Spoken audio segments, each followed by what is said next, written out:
야, 이 도둑년아! 11살쯤 되어 보이는 여자아이가 생선 좌판 앞에서 멱살을 잡혀 있었죠. 아저씨, 저 안 훔쳤어요. 돈, 여기. 닥쳐! 매일 새벽마다 와서 어슬렁거려! 경찰 불러! 아이의 손에는 구겨진 1,000원짜리 3장이 들려 있었어요.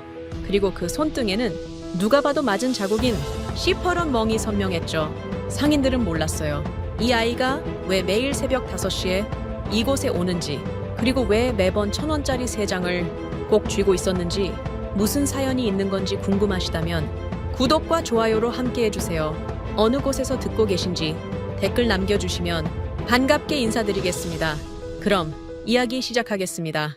동묘 앞 새벽시장 4시 50분.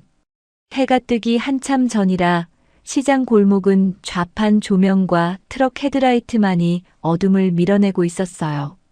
바닥에 깔린 젖은 박스 냄새와 사방에서 밀려오는 축축한 어둠이 뒤섞인 차가운 시장 골목 사이로 작은 그림자 하나가 움직였죠. 운동화 앞코가 찢어져 있었고 점퍼는 어깨가 너무 커서 소매를 2번이나 접어 올린 상태였어요. 강윤서 11살. 아이는 시장 입구에서 멈춰 서더니 주머니를 뒤졌어요. 구겨진 1,000원짜리 3장. 손바닥 위에 펴서 한 번 세고 입김을 불어 손을 녹인 뒤 다시 주머니에 넣었죠. 그리고 익숙한 걸음으로 시장 안쪽을 향했어요. 저기요. 아이가 다가간 곳은 시장 구석, 만식인의 수산이라고 적힌 낡은 천막 아래였어요. 주인은 10년 전 청량리에서 밀려나 여기 자리를 잡은 사람이었죠. 천만식, 이 바닥에서 오래 버틴 생선 장수였어요. 만식은 갈치를 다듬다 말고 고개를 들었어요. 뭐야, 또 왔어? 표정이 좋지 않았죠. 잡어 3,000원어치요. 잡어? 또? 만식은 칼을 도마에 탁 내려놓았어요. 야, 너 도대체 뭐하는 애야? 매일 새벽 5시에 와서 잡어만 사가면 뭐하게? 아이는 대답하지 않았어요. 그냥 구겨진 지폐 3장을 좌판 위에 올려놓았을 뿐이죠. 만식은 한숨을 내쉬었어요. 손님이 있는 것도 아니고 새벽이라 지나가는 사람도 없었거든요. 그는 투덜거리며 빨간 대야에서 잡어들을 건져 봉지에 담았어요. 팔아봤자 본전도 안 나오는 것들이었죠. 그런데 만식의 손이 잠깐 멈췄어요. 대야 옆에 있던 싱싱한 조기 한 마리를 슬쩍 봉지에 넣었거든요. 가져가. 아이는 봉지를 받아들었어요. 고개를 숙여 인사하고 돌아서려는데 만식이 말했죠. 야. 아이가 멈췄어요. 너 손 좀 봐봐. 윤서는 손을 뒤로 숨겼어요. 하지만 만식은 이미 봤죠. 손등에 시퍼런 멍, 그리고 손가락 마디마디에 난 작은 상처들. 그거 누가 그랬어? 넘어졌어요. 넘어져서 손등에 저렇게 멍이 들어? 아이는 대답하지 않았어요. 봉지를 꼭 껴안고 빠르게 걸어나갔죠. 만식은 그 뒷모습을 한참 바라봤어요. 옆 좌판에서 배추를 다듬던 아주머니가 고개를 돌렸죠. 만식아, 저 애 왜 저래? 배순자 62. 채소 장사를 하는 아주머니였는데 말이 끝나기도 전에 손은 이미 배추를 다듬고 있었죠. 몰라, 근데 이상해. 저 애 벌써 2달째 매일 새벽 5시에 와. 뭐? 2달. 그리고 매번 3,000원 내밀어. 순자의 눈이 가늘어졌어요. 초등학생이 새벽 5시에? 부모는 뭐해? 글쎄, 그게 더 이상한 게. 만식은 목소리를 낮췄어요. 저 애, 여기서 사간 생선 집에 안 가져가는 것 같아. 뭐? 한번 따라가 봤어. 궁금해서. 근데 시장 뒷골목으로 가더라고. 순자가 배추 다듬던 손을 멈췄어요. 시장 뒷골목. 거기엔 새벽이면 폐지 줍는 노인들, 노숙자들이 모이는 곳이었죠. 설마 저 애가. 모르지. 두 사람이 수군거리는 사이 윤서는 이미 시장 출구를 벗어나고 있었어요. 아이는 생선 봉지를 가슴에 꼭 안은 채 골목을 향해 걸었죠. 그때였어요. 시장 입구 쪽에서 엔진 소리가 들렸어요. 검은 SUV 한 대가 천천히 들어오고 있었죠. 윤서의 발이 멈췄어요. 어깨가 굳었죠. 차에서 내린 남자는 40대 중반쯤 되어 보였어요. 코트 차림의 구두, 이른 새벽인데도 머리를 단정하게 넘긴 말끔한 모습이었죠. 강태호, 윤서의 삼촌이었어요. 석 달 전 윤서 아빠가 교통사고로 세상을 떠난 직후 갑자기 나타난 사람. 가족이니까 돌봐줘야지라며 집에 들어왔지만 집에 가져오는 건 술 냄새뿐이었죠.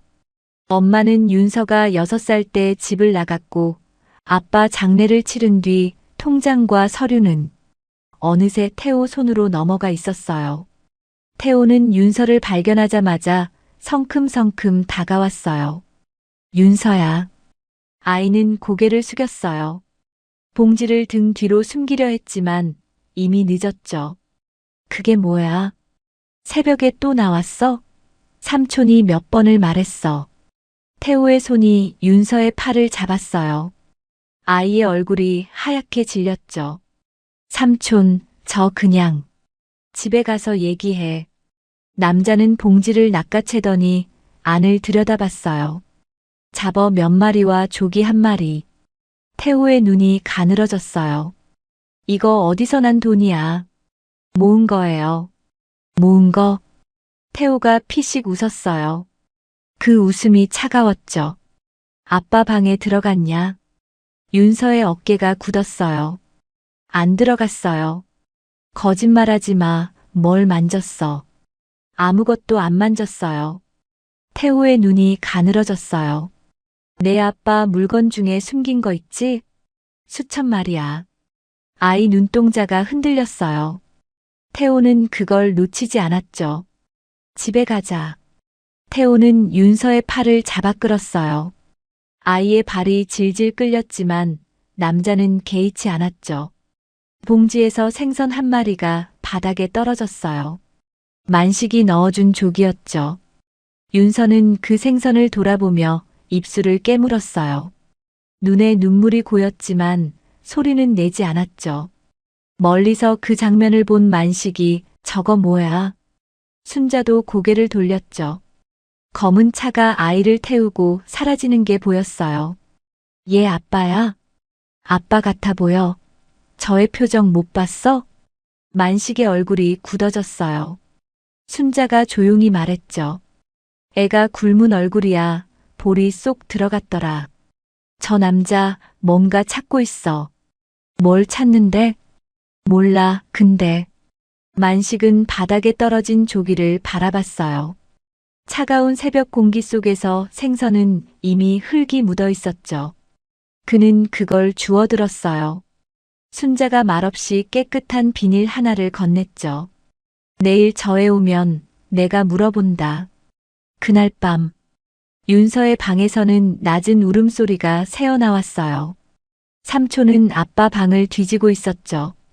서랍을 열고 옷장을 뒤지고 침대 밑까지 들춰봤지만 찾는 건 나오지 않았어요. 분명 있을 텐데. 태호는 중얼거렸죠. 아빠가 남긴 그 수첩. 거기에 뭐가 적혀 있는지 윤서는 알고 있었어요. 하지만 절대 말할 수 없었죠. 그건 아빠가 남긴 마지막 약속이었으니까. 윤서는 이불 속에서 가슴팍을 움켜쥐었어요. 얇은 잠옷 안쪽 가슴에 꽁꽁 붙여놓은 작은 수첩이 만져졌죠. 아이는 그걸 꺼내지 않았어요. 그냥 손으로 누른 채 눈을 감았죠. 내일도 새벽 5시에 가야 했어요. 기다리는 사람들이 있으니까. 아빠가 끝내 못 전한 걸 자기는 알아버렸으니까. 그날 밤 윤서는 잠을 이루지 못했어요. 삼촌이 아빠 방을 뒤지는 소리가 새벽까지 이어졌거든요. 윤서는 이불을 머리까지 뒤집어 쓴 채 가슴팍에 수첩만 꾹꾹 눌렀어요. 찾으면 안 돼. 이것만은 안 돼.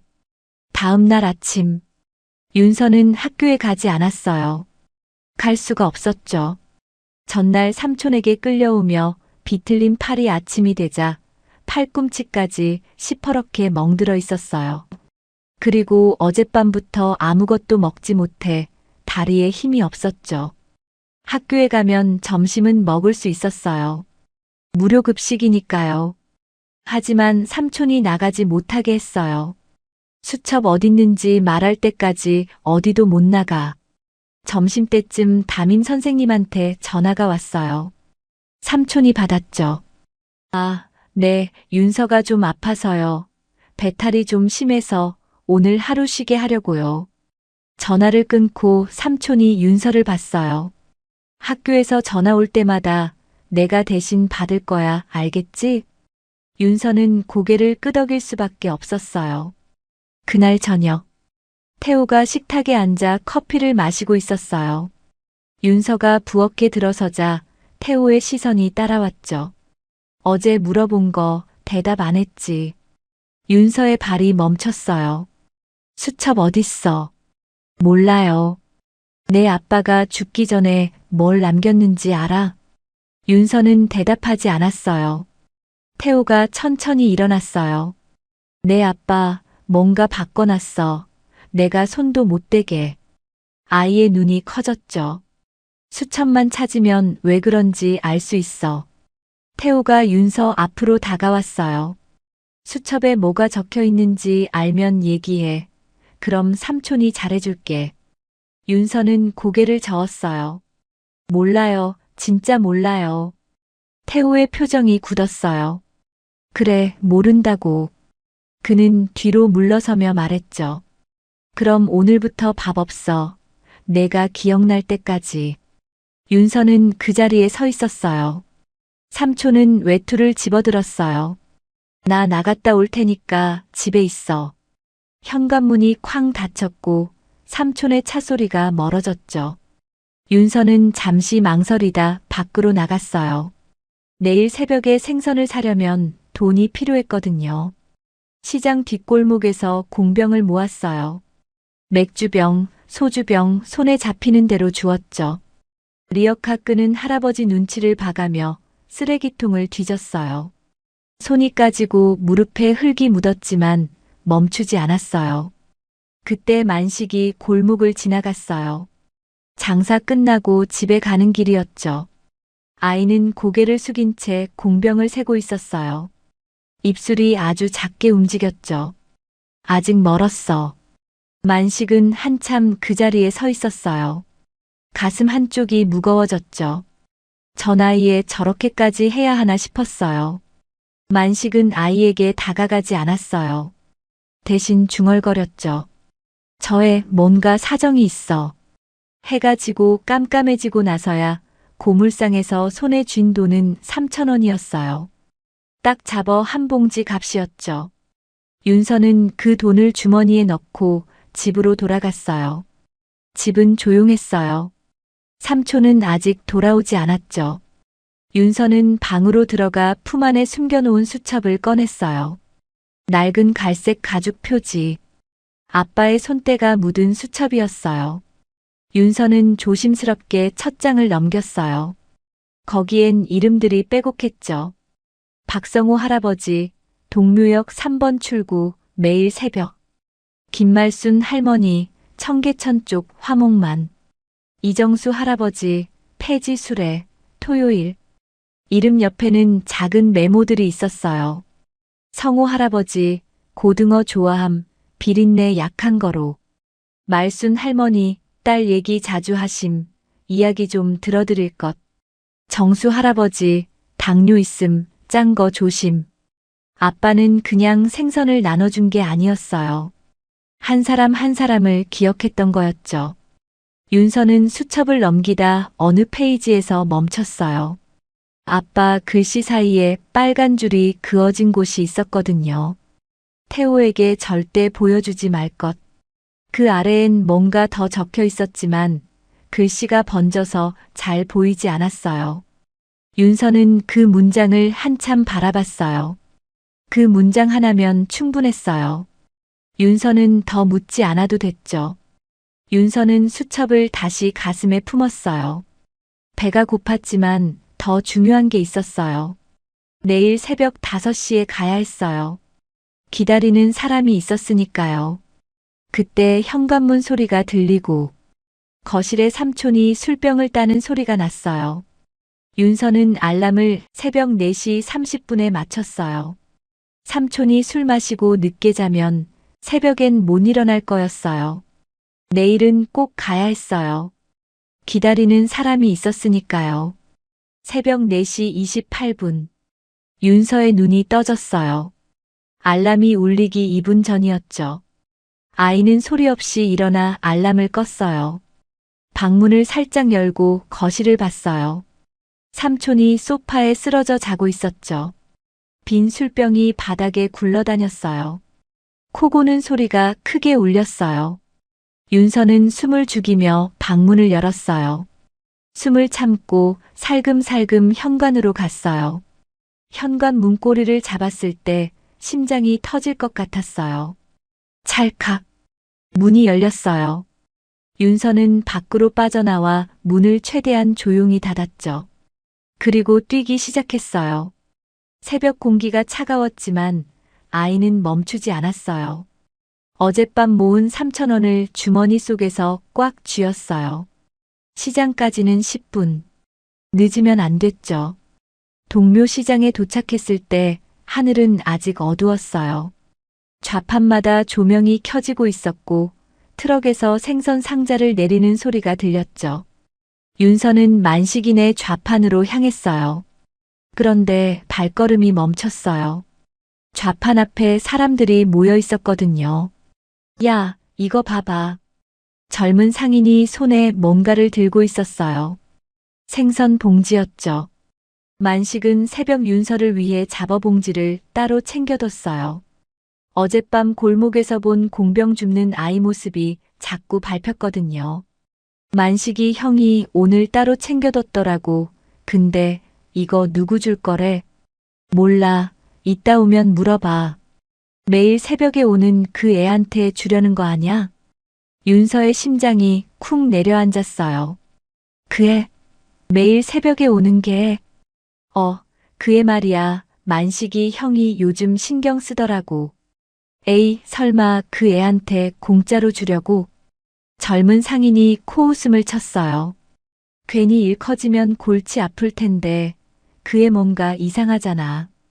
윤서는 용기를 냈어요. 만식 아저씨가 챙겨둔 거라면 자기한테 주려던 거겠죠. 아이는 조심스럽게 다가가 봉지를 집어들었어요. 그리고 3,000원을 좌판에 두려던 순간, 야, 이 도둑년아. 누군가 윤서의 멱살을 잡았어요. 젊은 상인이었죠. 뭐야, 남의 물건 훔쳐가?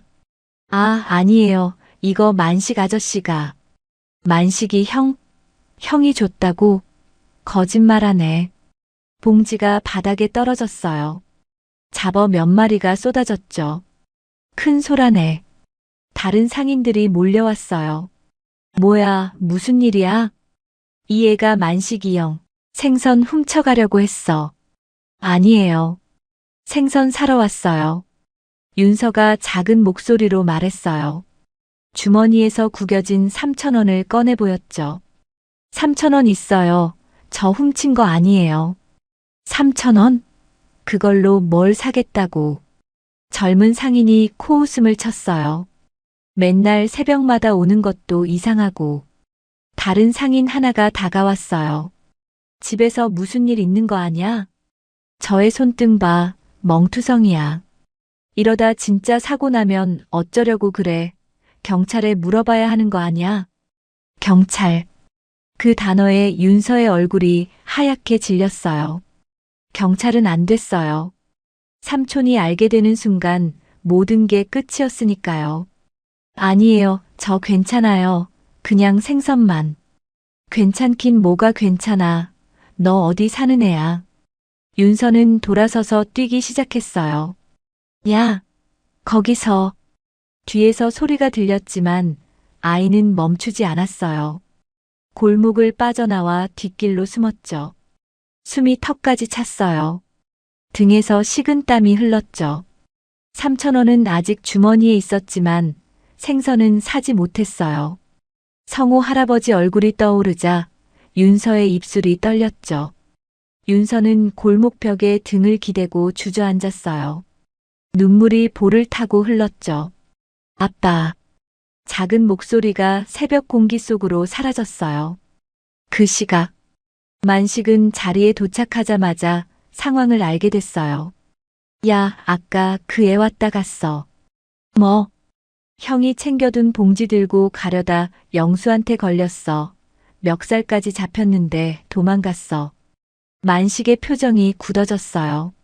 멱살을 잡아? 경찰 신고한다고 하니까 울면서 도망가더라. 만식은 젊은 상인 영수를 찾아갔어요. 야, 그의 일 함부로 단정하지 마. 형, 누가 봐도 이상하잖아요. 이상한지 아닌지는 내가 더 잘 알아. 모르면 함부로 말하지 마. 만식은 돌아섰어요.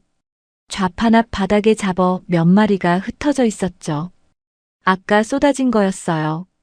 만식은 그걸 주워 담으며 중얼거렸어요. 이걸 주려고 했는데. 만식은 봉지를 들고 시장 밖으로 나갔어요. 어제 저녁에 봐둔 그 골목, 낡은 연립주택 쪽으로 향했죠. 그런데 만식이 골목에 들어섰을 때 어디선가 아이 울음소리가 들렸어요. 발걸음을 멈추고 소리를 따라갔죠. 그리고 연립주택 앞에서 검은 SUV가 보였어요. 차 앞엔 코트를 걸친 정장 차림의 남자가 서 있었어요. 윤서의 삼촌 태호였죠. 그리고 태호의 앞에는 윤서가 고개를 숙이고 서 있었어요. 삼촌, 저 그냥. 닥쳐, 집에서 얘기해. 태호가 윤서의 팔을 잡았어요. 아이의 얼굴이 일그러졌죠. 만식은 멀리서 그 장면을 봤어요. 만식의 이가 사각 부딪혔어요. 하지만 섣불리 나설 수 없었어요. 잘못 끼어들었다가 아이만 더 다칠 수도 있었으니까요. 만식은 주먹을 쥐었어요. 차가 출발하고 아이가 태워져 갔죠. 만식은 그 자리에 한참 서 있었어요. 그리고 중얼거렸죠. 저 남자부터 확인해야겠어. 그날 오후, 태호는 윤서를 방에 가뒀어요. 이번엔 정말로 자물쇠를 설치하고 채웠죠. 철컥. 수첩 내놓을 때까지 못 나가. 윤서는 방 안에서 문을 바라봤어요. 여기는 2층이었고 창문으로 뛰어내리면 다칠 게 뻔했어요. 성호 할아버지가 오늘도 굶으셨을까봐 윤서는 가슴이 조였어요. 내일도 못 가면. 할아버지. 윤서는 창밖을 바라봤어요. 해가 지고 있었어요. 시장에선 좌판 정리하는 소리가 들릴 시간이었죠. 아이는 알 수 없었어요. 지금 만식이 무얼 하고 있는지. 그 시각, 오늘 하루 종일 안절부절하던 만식은 한참 망설이다 핸드폰을 들었어요. 저, 주민센터 맞습니까? 여러분, 여기까지 들으셨군요. 윤서는 생선도 사지 못하고 다시 삼촌에게 잡혀버렸어요. 방에 갇힌 아이는 창밖만 바라보고 있죠. 그런데 만식 아저씨가 결국 움직이기 시작했어요. 윤서를 지키려는 마음이었을까요? 아니면 더 큰 뭔가를 눈치챈 걸까요? 그럼 여러분, 다음 이야기도 계속 들어봐 주세요. 다음 날 아침, 윤서는 방 안에서 눈을 떴어요. 알람은 울리지 않았어요. 삼촌이 어젯밤에 휴대폰을 가져갔거든요. 창문으로 들어오는 햇살이 눈부셨어요. 벌써 해가 떠 있었죠. 윤서는 벌떡 일어났어요. 몇 시지? 창밖을 봤어요. 해가 높이 떠 있었어요. 새벽 5시는 이미 지나고도 한참이었죠. 윤서는 문으로 달려갔어요. 손잡이를 잡아당겼지만 문은 꿈쩍도 안 했어요. 자물쇠가 그대로였죠. 삼촌, 문 열어주세요. 대답이 없었어요. 삼촌, 집 안은 조용했어요. 아무도 없는 것 같았죠. 학교에서 전화가 몇 번 더 왔지만 삼촌은 매번 같은 말로 넘겼어요. 윤서는 문을 두드렸어요. 손바닥이 아플 때까지 두드렸지만 아무 소용이 없었어요. 아이는 바닥에 주저앉았어요. 오늘도 못 갔어요. 이틀째였어요. 성호 할아버지가 어제도 오늘도 기다렸을 거였어요. 박성호 할아버지, 동묘역 3번 출구, 매일 새벽. 매일. 아빠는 매일 갔었어요. 비가 와도 눈이 와도. 한 번도 안 빠지고 갔었죠. 윤서는 소리 없이 울었어요. 그때 현관문 소리가 들렸어요. 삼촌이 돌아온 거였죠. 발소리가 윤서 방 앞에서 멈췄어요. 철컥. 자물쇠가 풀리는 소리. 문이 열렸어요. 태호가 서 있었죠. 손에는 서류 봉투가 들려 있었어요. 잘 잤어? 윤서는 대답하지 않았어요. 태호가 방 안으로 들어왔어요. 삼촌이 오늘 좋은 소식 가져왔어. 아이는 고개를 들지 않았어요. 후견인 서류 처리됐어. 이제 내 보험금 받을 수 있어.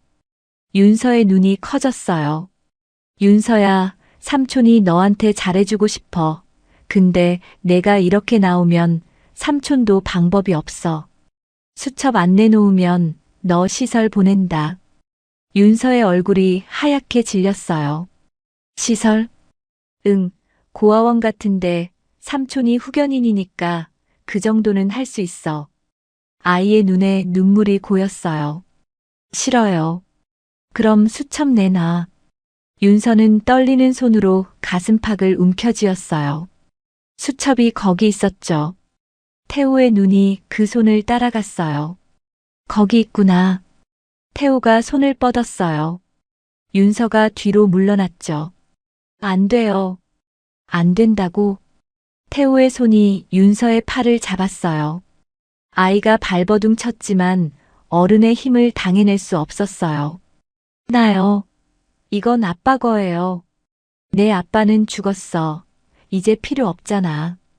그 말에 윤서의 동작이 멈췄어요. 눈물이 볼을 타고 흘렀죠. 태호는 윤서의 옷 안쪽으로 손을 넣어 수첩을 꺼냈어요. 낡은 갈색 가죽 표지. 아빠의 손때가 묻은 수첩이었어요. 이거구나. 태호가 수첩을 펼쳤어요. 첫 장, 둘째 장. 이름들이 빼곡했죠. 뭐야 이게, 독거노인 명단이야? 태호가 페이지를 넘겼어요. 그리고 빨간 줄이 그어진 곳에서 멈췄죠. 태호에게 절대 보여주지 말 것. 태호의 표정이 굳어졌어요. 이 새끼가. 그 아래를 봤어요. 글씨가 번져 있었지만 희미하게 읽을 수 있었죠. 서울은행 대여금고 38번. 태호의 눈이 번뜩였어요. 대여금고. 그는 수첩을 주머니에 넣었어요. 잘했어 윤서야. 덕분에 삼촌이 할 일이 생겼네. 태호가 일어섰어요. 오늘은 방에서 나와도 돼. 어차피 이제 필요한 거 다 알았으니까. 문이 닫혔어요. 발소리가 멀어졌죠. 윤서는 바닥에 주저앉아 있었어요. 수첩을 빼앗겼어요. 아빠가 남긴 마지막 것을 지켜내지 못했어요. 아이는 두 손으로 얼굴을 감싸고 울었어요. 아빠, 미안해. 작은 목소리가 빈 방 안에서 메아리 쳤어요. 그 시각, 동묘시장에서는 만식이 좌판 정리를 하지 않고 서 있었어요. 옆에 순자가 다가왔죠. 야, 왜 그래? 아침부터 멍하니. 어제 주민센터에 전화했어. 순자의 눈이 커졌어요. 뭐? 그의 일로. 응, 근데 아무것도 못 알아냈어. 만식의 표정이 어두웠어요. 순자가 주위를 살피며 조심스럽게 말을 꺼냈어요. 아니, 근데 사실 내가 그 아이 얘길 이 동네에 봉사 다니는 친구 있잖아. 영자한테 했는데. 그래서 영자가 그 집 사정을 좀 알더라고. 아이 엄마가 몇 년 전에 집 나갔대. 아빠는 석 달 전에 사고로 죽었고 만식이 말을 잃었어요. 지금 삼촌이 들어와 살고 있는데 동네 사람들이 수군거린대. 뭐라고? 아빠 죽고 나서 갑자기 나타났다고. 그 전엔 코빼기도 안 보이던 사람이. 만식의 얼굴이 굳어졌어요. 설마. 나도 그 생각했어. 만식은 시장 바깥을 바라봤어요. 저애 지금 위험할 수도 있어. 그럼 어떻게? 경찰에 신고해? 신고하려면 증거가 있어야 해. 지금은 그냥 의심일 뿐이야. 만식은 주먹을 쥐었어요. 직접 가봐야겠어. 어디로? 어제 본 그 연립주택. 만식은 앞치마를 벗었어요. 순자가 팔을 잡았죠. 야, 위험해. 혼자 가지 마. 그럼 어쩌라고. 애가 맡고 있을 수도 있어. 순자는 한참 만식을 바라봤어요. 그리고 한숨을 쉬며 말했죠. 같이 가자. 두 사람은 시장을 빠져나갔어요. 연립주택 쪽으로. 그들이 모르는 사이. 윤서는 이미 집을 나와 있었어요. 아이는 시장 뒷골목을 향해 걸었어요. 성호 할아버지를 만나러. 이틀이나 못 갔으니까 사과를 해야 했어요. 그리고 어쩌면 도움을 요청할 수 있을지도 몰랐어요. 윤서는 좁은 골목으로 들어섰어요. 성호 할아버지 집이 있는 곳이었죠. 그런데 문이 닫혀 있었어요. 윤서는 문을 두드렸어요. 할아버지, 대답이 없었어요. 아이는 골목을 두리번거렸어요. 그때 익숙한 목소리가 들렸죠. 강윤서. 뒤를 돌아봤어요. 삼촌이 서 있었어요. 어딜 가는 거야? 윤서의 발이 얼어붙었어요. 태우가 다가왔어요. 삼촌이 방에서 나와도 된다고 했지. 어딜 가라곤 안 했어. 할아버지한테. 할아버지, 그 독거노인들. 태우가 피식 웃었어요. 그 인간들한테 뭘 바라는 거야? 도와줄 것 같아? 윤서는 대답하지 못했어요. 태우가 윤서의 팔을 잡았어요. 집에 가, 손님이 올 거야. 손님이요? 응, 시설에서 내 상태 확인하러. 윤서의 얼굴이 하얗게 질렸어요. 시설. 정말로 보내려는 거였어요. 싫어요. 저 안 갈 거예요. 윤서가 삼촌의 손을 깨물어 팔을 뺐어요. 그리고 뛰기 시작했죠. 아야, 야, 거기서 잡히기만 해봐. 태호가 뒤쫓았어요. 윤서는 골목을 빠져나와 큰 길로 뛰었어요. 숨이 찼지만 멈출 수 없었어요. 그때 앞에서 누군가 나타났어요. 윤서야. 만식이었어요. 옆에 순자도 있었죠. 윤서는 멈춰 섰어요. 눈물이 볼을 타고 흘렀어요. 아저씨. 만식은 윤서 뒤쪽을 봤어요. 태호가 달려오고 있었죠. 만식의 표정이 굳어졌어요. 저 남자가 삼촌이냐? 윤서가 고개를 끄덕였어요. 만식은 윤서를 등 뒤로 밀었어요. 그리고 태호 앞에 섰죠. 잠깐만요. 태호가 멈췄어요. 뭐야 당신은? 이 아이 자주 보는 사람입니다. 만식의 목소리는 낮지만 단단했어요. 아이한테 무슨 짓 하는 겁니까? 태호의 눈이 가늘어졌어요. 남의 집 일에 왜 끼어들어요? 남의 집 일인지 아닌지는 제가 판단하겠습니다. 윤서는 만식의 등 뒤에서 떨고 있었어요. 하지만 처음으로 누군가 자기 앞에 서 있었어요. 골목에 긴장이 흘렀어요. 만식과 태호가 마주 서 있었죠. 남의 집 일에 끼어들지 마세요. 태호의 목소리는 차가웠어요. 조카를 데려가는 것뿐입니다. 애가 왜 울면서 도망칩니까? 만식은 물러서지 않았어요. 아이 손등에 멍은 왜 있는 겁니까? 밥은 제대로 먹이고 있습니까? 태호의 표정이 굳어졌어요. 당신이 뭔데 그런 걸 물어요. 동네 사람들한테 다 들었습니다. 태호의 눈이 흔들렸어요. 뭐? 얘 아빠 돌아가시고 갑자기 나타났다면서요. 만식의 목소리가 낮아졌어요. 그렇게 급하게 들어온 이유가 뭡니까? 태호는 대답하지 않았어요. 주변에 사람들이 모이기 시작했거든요. 시장 상인들이었죠. 야, 저거 뭐야? 만식이 형이 누구랑 싸우나? 저 남자 누구야? 애보호자야? 수군거림이 퍼졌어요. 태호는 주변을 둘러봤어요. 사람들의 시선이 느껴졌죠. 지금은 물러나죠. 태호가 뒤로 물러섰어요. 하지만 법대로 하면 결국 내 쪽입니다. 윤서는 만식의 등 뒤에서 고개를 저었어요. 싫어요. 뭐? 삼촌한테 안 갈 거예요. 태호의 표정이 일그러졌어요. 하지만 주변 시선 때문에 함부로 손을 쓸 수 없었죠. 태호는 돌아섰어요. 검은 SUV가 골목 끝에 서 있었죠. 차에 타고 떠났어요. 윤서는 그제야 무릎에 힘이 풀렸어요. 만식이 아이를 붙잡았죠. 괜찮아? 윤서는 대답 대신 울음을 터뜨렸어요. 만식은 아이의 어깨를 잡고 한참 서 있었어요. 순자가 다가왔죠. 일단 우리 가게로 가자. 여기 있으면 안 돼. 세 사람은 시장 안쪽으로 들어갔어요. 만식인의 좌판 뒤편에는 작은 창고가 있었어요. 거기서 윤서는 그제야 밥을 먹었어요. 순자가 챙겨온 김밥이었죠. 아이는 허겁지겁 먹었어요. 며칠 만에 제대로 먹는 밥이었어요. 천천히 먹어. 아무도 안 뺏어가. 순자가 물을 건넸어요. 윤서는 물을 마시다 눈물을 흘렸죠. 고맙습니다. 만식은 창고 입구에 서서 바깥을 바라봤어요. 순자가 다가왔죠. 어떡할 거야? 경찰에 신고해야 해. 근데 증거가 있어? 그게 문제야. 만식은 이마를 짚었어요. 말만 갖고는 부족해. 저쪽이 보호자라고 버티면 일이 꼬여. 그때 윤서가 말했어요. 아저씨. 만식이 돌아봤죠.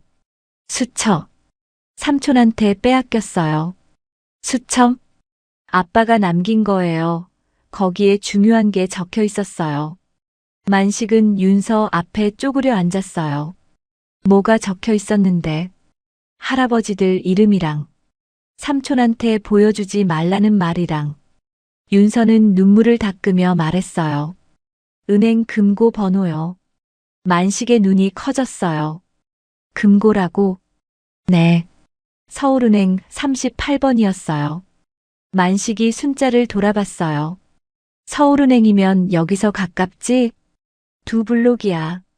만식이 일어섰어요. 수첩을 보고 나간 거라면 은행부터 갔을 거야. 그럼 어떡해? 만식은 주머니에서 휴대폰을 꺼냈어요. 일단 경찰에 신고하자. 아동학대 의심으로. 만식아, 증거가. 일단 신고하고 은행으로 가야 해. 금고 열리기 전에 막아야 해. 만식은 전화를 걸었어요. 여보세요, 경찰서입니까? 아동학대 의심 신고하려고요. 윤서는 만식의 등을 바라봤어요. 누군가 앞에 서준다는 게 어떤 기분인지 그제야 조금 알 것 같았죠. 전화가 끝났어요. 만식이 말했죠. 경찰이 곧 온대. 순자야, 너는 여기서 윤서 지키고 있어. 넌 은행 가볼게. 그 금고부터 막아야 해. 혼자 가게. 시간 없어. 만식은 창고를 나갔어요. 뛰기 시작했죠. 서울은행까지는 5분 거리였어요. 은행에 도착했을 때 태호가 창고 직원과 얘기하고 있었죠. 대여금고 38번이요. 열어주세요. 만식은 재빨리 핸드폰을 꺼내 경찰에 다시 전화했어요. 위치를 알려주고 빨리 와달라고 부탁하며 끊었죠. 전화를 끊고 지켜봤어요. 본인 확인이 필요합니다. 신분증과 계약자 관계 증명서 있으신가요? 여기요. 태호가 서류를 내밀었어요. 직원이 서류를 확인했죠. 후견인 서류군요. 잠시만요. 확인 절차가 있습니다. 직원이 서류를 다시 넘겨봤어요. 만식은 숨을 골랐어요. 어떻게 막아야 할지 몰랐어요. 서류만 들이밀면 저 남자 쪽이 맞아 보였으니까요. 그때 은행 입구로 누군가 들어왔어요. 경찰이었어요. 강태호 씨 맞습니까? 태호가 뒤를 돌아봤어요. 네. 경찰이 왜? 아동학대 의심 신고가 2건 접수됐습니다. 2건요? 시장 상인 쪽에서 1건, 학교에서 1건입니다. 태호의 눈이 커졌어요. 학교요?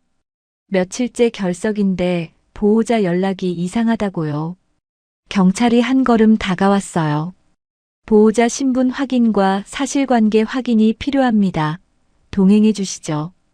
태호의 얼굴이 굳어졌어요. 뭐? 아동학대? 말도 안 돼. 나 지금 급한 일 처리 중이라고. 그건 확인 후에 하셔도 됩니다. 경찰이 태호의 팔을 잡았어요. 태호의 시선이 만식에게 꽂혔죠. 만식은 대답하지 않았어요. 그냥 태호를 바라볼 뿐이었죠. 태호가 끌려나갔어요. 은행 로비가 조용해졌어요. 만식은 창구 직원에게 다가갔어요. 저기요, 방금 그 사람이 열려고 했던 대여금고요. 네. 경찰이 개입한 거 보셨죠? 아동학대 관련입니다. 직원이 고개를 끄덕였어요. 경찰 확인이 들어온 이상 지금은 진행할 수 없습니다. 일단 보류하겠습니다. 만식은 한숨을 내쉬었어요. 적어도 당장은 막은 셈이었죠. 만식은 은행을 나와 시장으로 돌아갔어요. 창고에는 순자와 윤서가 있었죠. 윤서가 달려왔어요. 아저씨, 삼촌은요? 경찰이 데려갔어. 윤서의 눈이 커졌어요. 진짜요? 응. 그리고 금고도 일단 막았어. 삼촌이 못 열게. 윤서의 눈에 눈물이 고였어요. 조금 전까진 막혀있던 숨이 그제야 넘어갔죠. 감사해요, 아저씨. 만식은 아이의 머리를 쓰다듬었어요. 아직 안 끝났어. 경찰서 가서 내가 직접 얘기해야 해. 무서워요. 괜찮아. 내가 같이 갈게. 순자도 다가왔어요. 나도 같이 가줄게. 걱정 마. 윤서는 2 사람을 바라봤어요. 며칠 전만 해도 차갑게만 보이던 얼굴들이었어요. 그런데 지금은 아니었죠. 윤서는 고개를 끄덕였어요. 네, 갈게요. 3 사람은 시장을 나섰어요. 경찰서 쪽으로. 윤서는 걸으면서 하늘을 봤어요.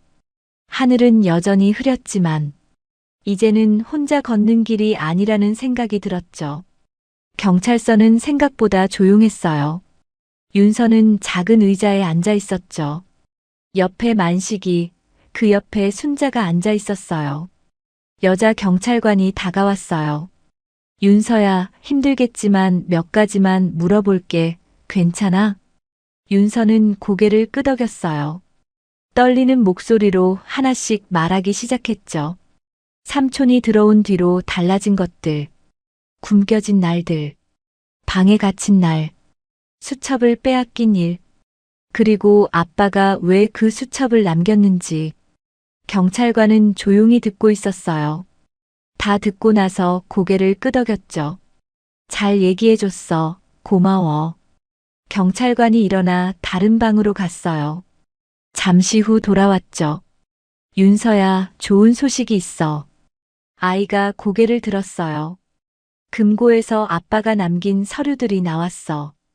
윤서의 눈이 커졌어요. 보험증서랑 유언장이었어. 삼촌 말과는 전혀 달랐어.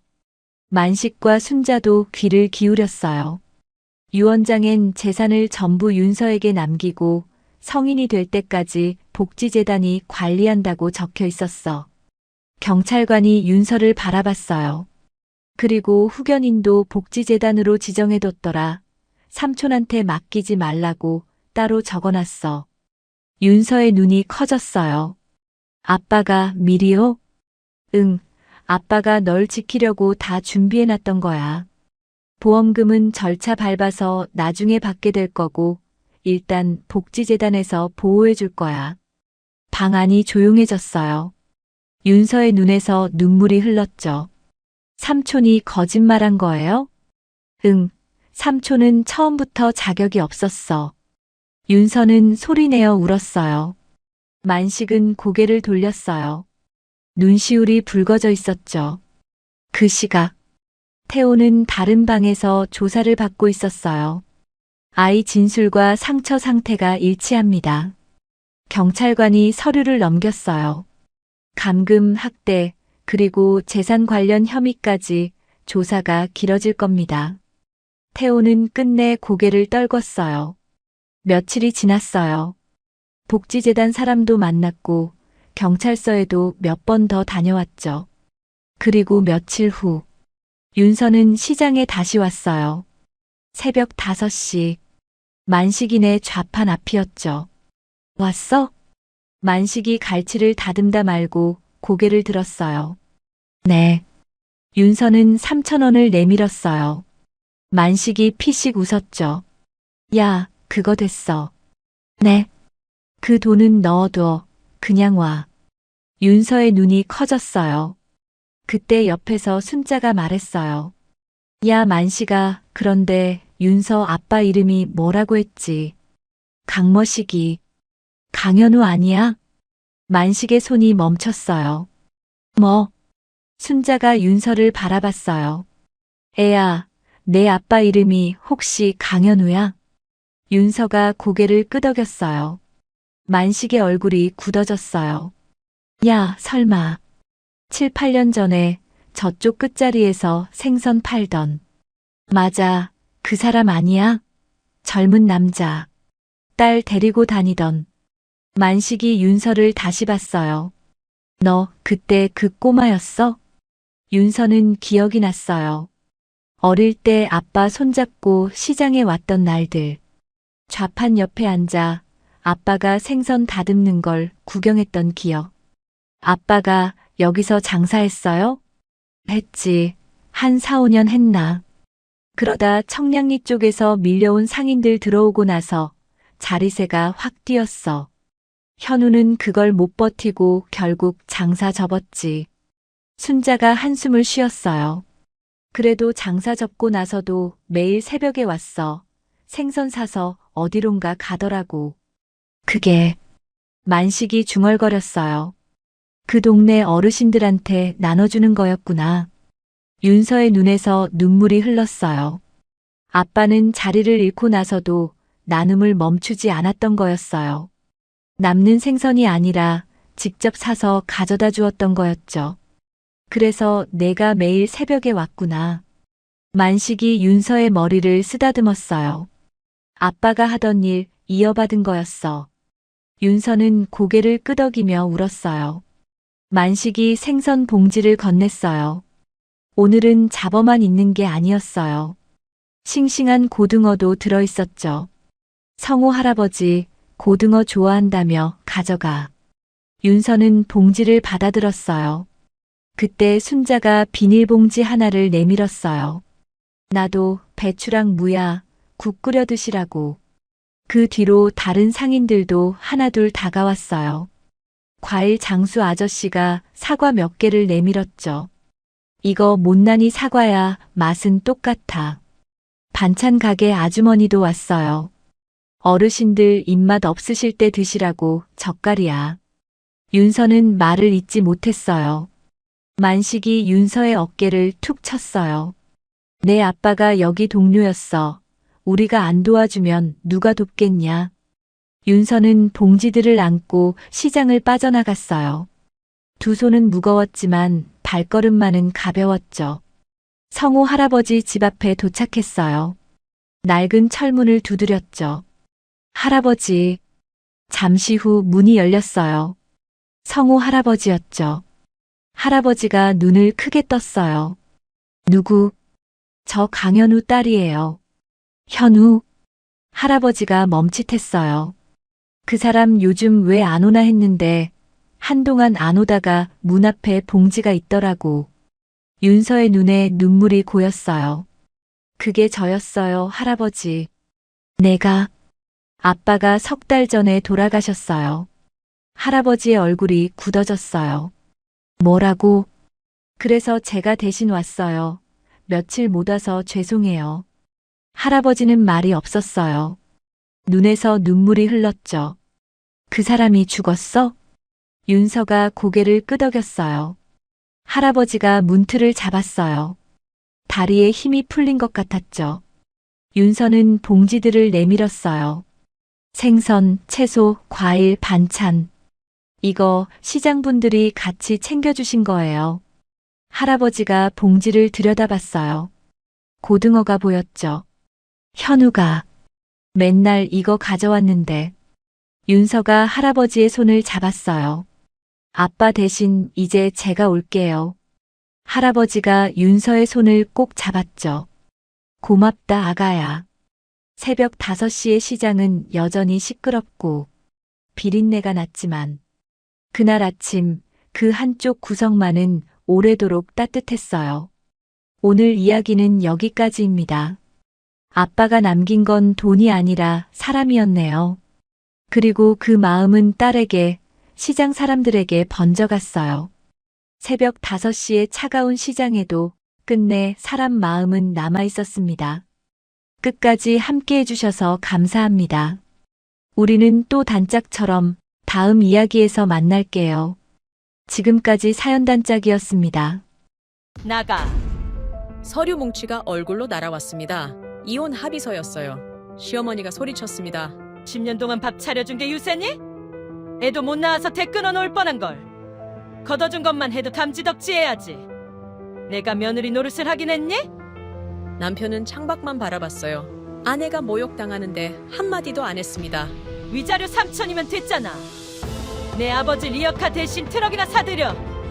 그런데요, 여러분, 그 폐지 줍는 아버지, 시어머니가 그렇게 무시하던 그 아버지가 강남에 건물 12채를 가진 800억 자산가였습니다. 과연 무슨 일이 있었던 걸까요? 그리고 그녀는 어떻게 복수했을까요? 궁금하시면 구독과 좋아요 부탁드려요. 어느 곳에서 듣고 계신지 댓글 남겨주시면 반갑게 인사드리겠습니다. 그럼 이야기 시작합니다. 결혼식장. 수지는 웨딩드레스를 입고 서 있었습니다. 하객석 맨 앞줄. 낡은 양복을 입은 노인이 앉아 있었어요. 아버지 박종구. 허리가 굽었습니다. 손은 거칠었어요. 새벽마다 리어카를 끄는 손이었거든요.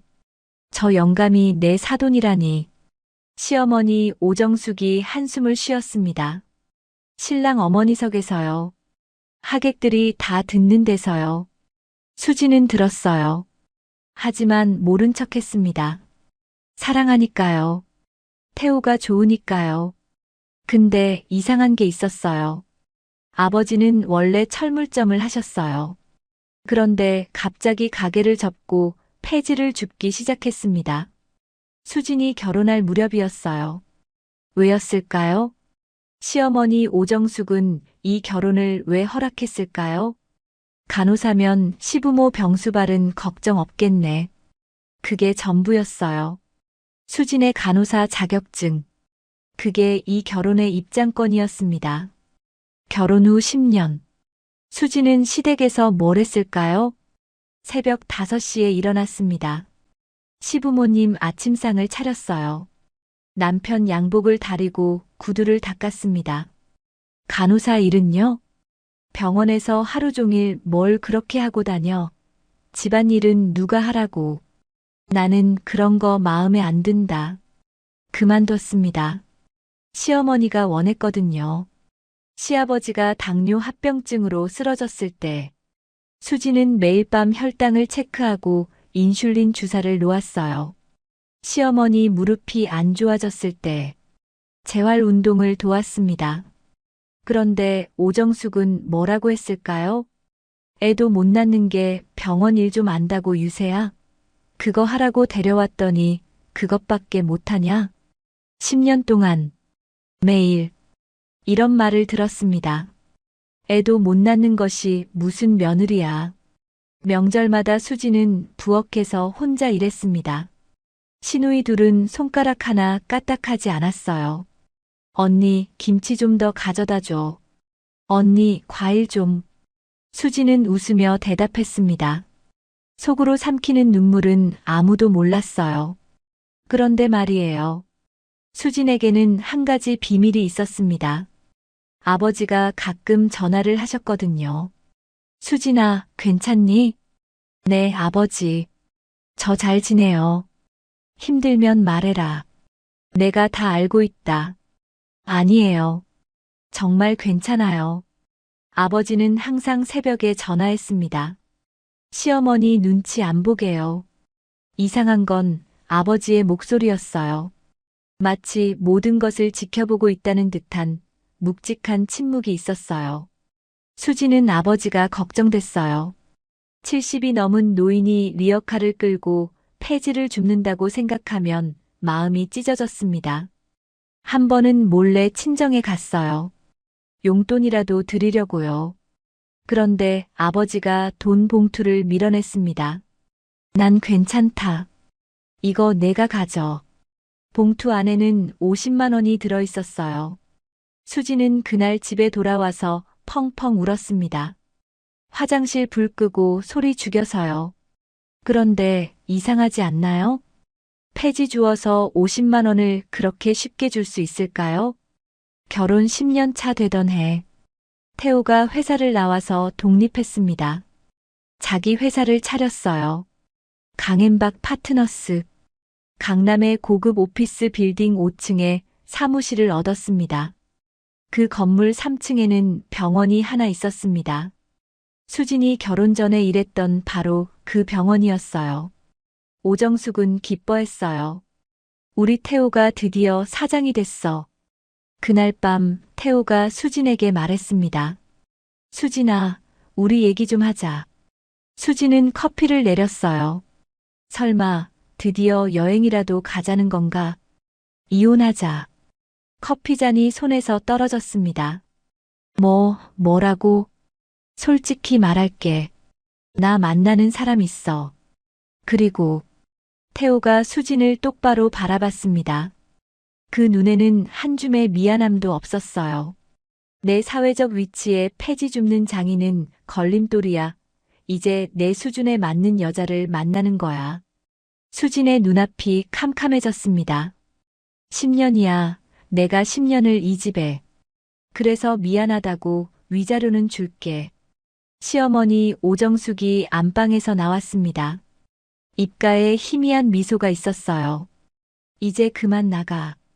여긴 내가 있을 자리가 아니야. 수지는 오정숙을 바라봤습니다. 어머니, 저 10년 동안. 10년? 10년 동안 밥이나 해줬지. 뭘 했어? 애도 못 낳고 집안 망신만 시키고. 오정숙이 테이블 위로 서류를 던졌습니다. 이혼 합의서였어요. 여기 도장 찍어. 위자료 3천만 원이면 내 아버지 리어카 대신 트럭이라도 한 대 사드리겠네. 수진의 눈에서 눈물이 흘렀습니다. 위자료.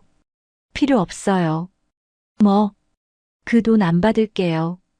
오정숙이 코웃음을 쳤어요. 자존심은 있네. 그래, 마음대로 해. 어차피 줘도 그만, 안 줘도 그만이야. 그리고 그 폐지 줍는 영감한테 전해. 다시는 우리 집안 근처에 얼씬거리지 말라고. 태호는 외면했습니다. 수진이 울든 말든 창밖만 바라봤어요. 다음 날 아침, 수진은 짐을 쌌습니다. 결혼할 때 가져온 낡은 트렁크 하나. 10년 전 그대로였어요. 시어머니가 현관까지 따라왔습니다. 가서 행복하게 잘 살아라. 아참, 다음 달 태호 새 신부 들어오니까 이제 얼굴 비추지 마. 수지는 대답하지 않았습니다. 신발을 신고 문을 열었어요. 바로 그때 문 밖에 한 사람이 서 있었습니다. 아버지, 박종구. 낡은 점퍼를 입고 허리가 굽은 노인. 폐지 줍는 그 아버지가 거기 서 있었어요. 그런데 이상했습니다. 아버지의 눈빛이 예사롭지 않았어요. 아버지. 수진의 목소리가 떨렸습니다. 아버지는 아무 말 없이 수진의 손을 잡았어요. 주름진 손이 따뜻했습니다. 수진아, 고생 많았다. 아버지의 목소리가 낮게 울렸어요. 이제 내가 있을 곳으로 가자. 아버지는 트렁크를 들었습니다. 그리고 돌아보지 않고 걸어갔어요. 오정숙이 뒤에서 소리쳤습니다. 저 영감 좀 봐. 폐지나 줍던 주제에 당당하기는. 바로 그 순간 아파트 단지 입구에 검은색 고급 승용차 한 대가 멈춰 섰습니다. 기사가 내려서 뒷문을 열었어요. 아버지가 낡은 장갑을 천천히 벗었습니다. 그리고 수진의 짐을 트렁크에 실었어요. 타거라. 오정숙의 입이 벌어졌습니다.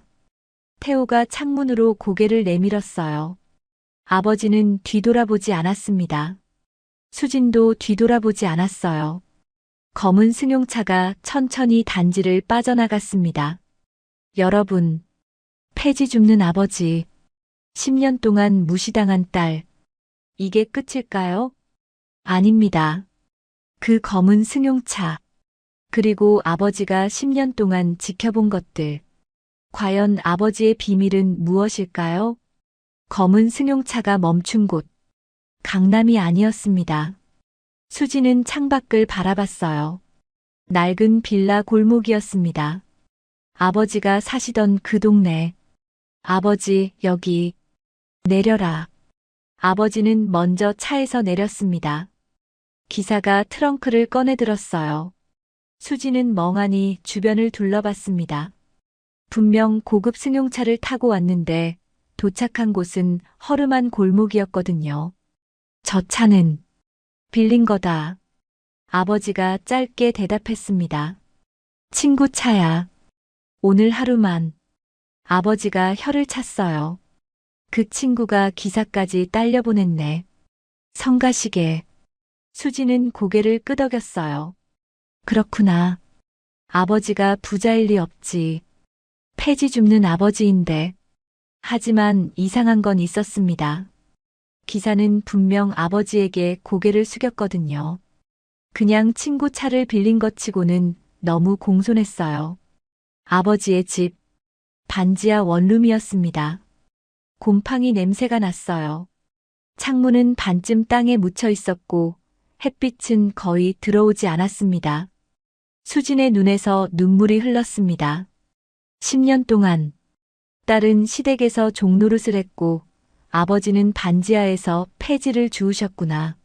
아버지, 죄송해요. 뭐가? 제가 더 자주 왔어야 하는데.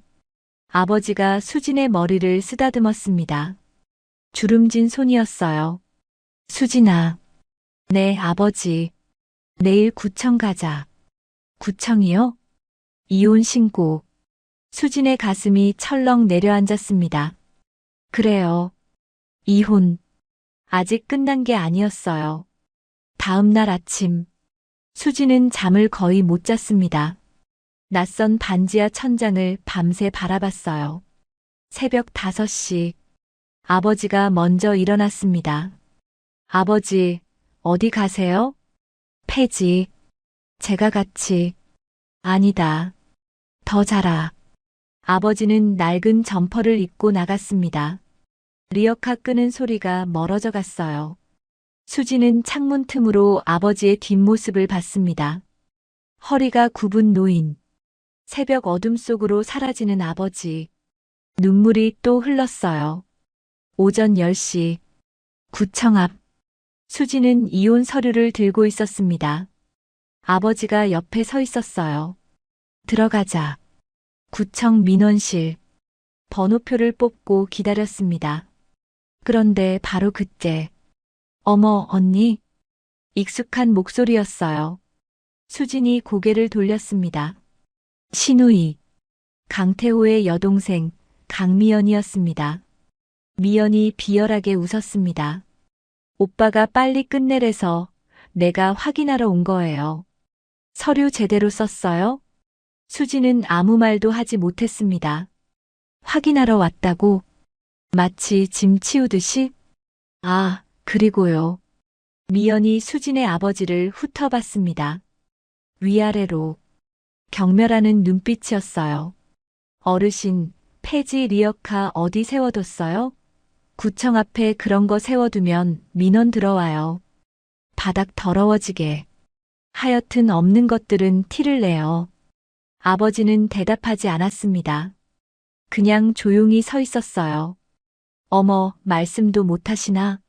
아, 맞다, 치매 오신 거 아니에요? 수진의 손이 떨렸습니다. 참을 수가 없었어요. 그만해요.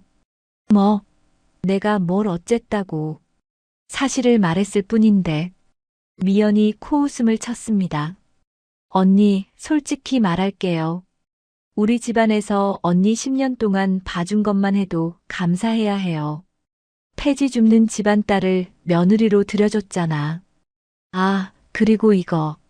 미연이 봉투 하나를 꺼냈어요. 위자료 3천만 원. 엄마가 갖다 주라고 했어요. 원래 1,000만 원 주자고 했는데 엄마가 인심 썼네. 수진의 얼굴이 창백해졌습니다. 바로 그때 아버지가 한 발짝 앞으로 나섰습니다. 아가씨. 아버지의 목소리는 낮고 차분했어요. 하지만 그 안에 묘한 위험이 있었습니다. 뭐예요? 미연이 당황했어요. 아까까지 말 못하는 노인인 줄 알았으니까요. 이혼은 내 딸이 하는 거지. 당신네가 시키는 게 아니야. 뭐라고요? 그리고 그 돈 필요 없어. 아버지가 미연 손에 들린 봉투를 도로 밀어냈습니다. 가져가. 내 딸한테 돈 한 푼 줄 필요 없다고 전해. 미연의 눈이 휘둥그레졌습니다. 뭐예요? 돈 싫다고요? 미연이 어이없다는 듯 웃었어요. 하긴 폐지 줍는 집안이니까 자존심이라도 세워야겠네. 수진도 놀랐어요. 아버지. 아버지가 수진의 손을 잡았습니다. 도장 찍어라. 그리고 끝내자. 이혼 신고는 30분 만에 끝났습니다. 수진은 구청을 나서면서 멍했어요. 10년 결혼 생활이 종이 한 장으로 끝났습니다. 아버지. 그 돈. 폐지 주어서 모은 거예요? 아버지는 대답하지 않았습니다. 그냥 걸었어요. 아버지. 수진이 아버지의 팔을 잡았습니다. 솔직히 말해주세요. 아버지, 도대체. 바로 그 순간 아버지의 휴대폰이 울렸습니다. 낡은 폴더폰이었어요. 여보세요. 아버지의 표정이 굳어졌습니다. 알았다. 지금 간다. 전화를 끊은 아버지가 수진을 바라봤어요. 그 눈빛이 갑자기 무거워졌습니다. 수진아. 네. 아버지가 해줄 얘기가 있다. 아버지가 수진의 손을 꼭 잡았습니다. 주름진 손. 그런데 그 손에서 이상한 온기가 느껴졌어요. 오늘 저녁에 얘기하자. 내가 지금 갈 데가 있어. 어디요? 아버지는 대답하지 않았습니다. 그냥 택시를 잡았어요. 집에 가 있어라. 택시가 사라졌습니다. 수진은 혼자 남았어요. 구청 앞.